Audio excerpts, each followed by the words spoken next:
Samahan nyo naman ako mga mari sa aking ganap sa buhay ngayong araw.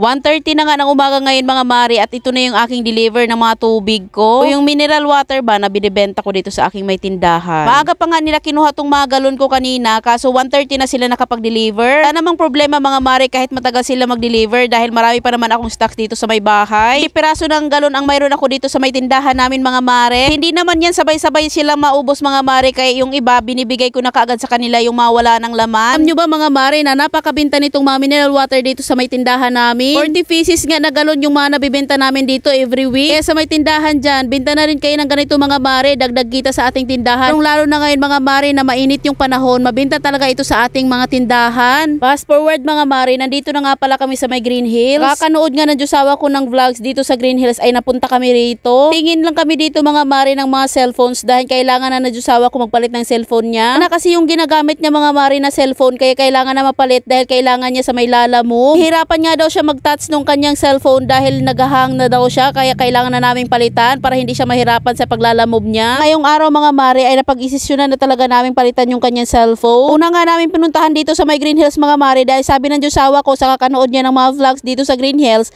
marami daw dito mga cellphones kaya dito muna kami pumunta. Kaso mga mare hindi kami nakabili dito ng cellphones dahil mga Apple pala ang mayroon dito. Wala nang nagustuhan yung Diyosawa ko dito sa may Green Hills na cellphone mga mare dahil ang mahal niya aside doon ay wala din yung Samsung na hinahanap niya. Umalis na rin kami sa may Green Hills mga mare at pumunta kami dito sa may SM Cubao. Napagdesisyonan nga namin mga mare na brand new na lang yung bibilhin ko sa kanyang Samsung para matagal naman niyang gagamitin. Uvin ko na kasi talaga yung Samsung mga mare na matagal talaga sa masira dahil lahat ng cellphone ko ay puro Samsung. Try na rin naman ako ng ibang brand mga mare pero iba talaga yung Samsung, matagal talaga masira siya sa akin. Samsung na lang din yung binili ko sa kanya. Nabili ko na yung cellphone mga mare ay pinalagyan ko na lang siya ng temper para kako hindi siya mabasag pag gagamitin na sa may Lalamove. Yun, nabudol nga ako ng Diyosawa ko dito mga mare dahil sabi niya 3,000 lang daw magagastos namin kaso umabot kami ng 8,000. Pero okay lang mga mare, mababawi din naman namin yan pag siya ay bumabiyahe sa may Lalamove. Tapos nabalagyan ng tempered yung cellphone mga mare ay lumipat lang kami dito sa may Ali Mall. Pili pa kasi ako ngayon mga mare ng project ng aking pamangkin sa may bookstore. Naghahanap kasi ako ng book sale mga mare dahil bala ko doon bilhin yung books na kailangan nila sa may school. Kaso dito sa may SM Cubao mga mare wala silang bookstore na book sale ang pangalan. Sabi ko sa Diyosawa ko ay try namin dito sa may Ali Mall ko may book sale dito. Kaso mga mare parang minalas yata kami ngayon dahil